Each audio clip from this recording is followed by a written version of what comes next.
Been asking me what's happened to hashtag Vertiport Africa. Well, I had that H1N1 and that for a month or so, and that did for me in winter, and I didn't feel like wielding. There's the VIP area there. That'll be over there. I didn't feel like wielding the chainsaw, but back at it the last couple of days. Got a few more trees down. A really good helicopter driver would be able to get into here.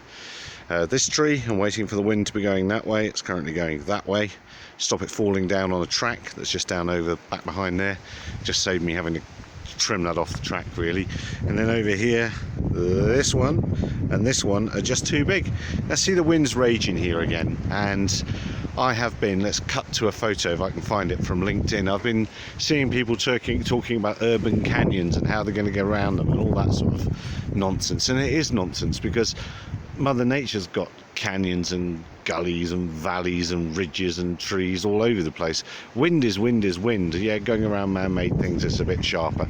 But the idea of flying between buildings with your delivery drone just strikes me as nuts. You'd be up, away, straight line, and then down again. You wouldn't muck about in between the buildings. What's your go-around options in between all the buildings? Anyway, I'll see if I can find the image I'm talking about.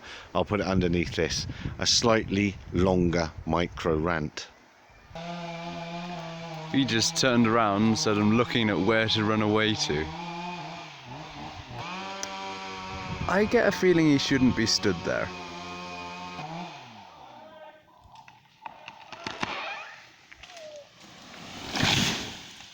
Duff!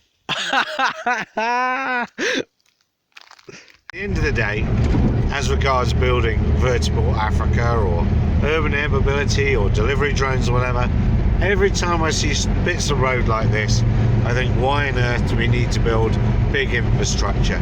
If we have to, just build a shed next to the road.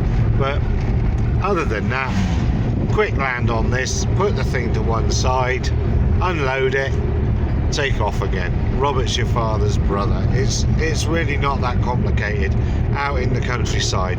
The city, well, that's another thing altogether.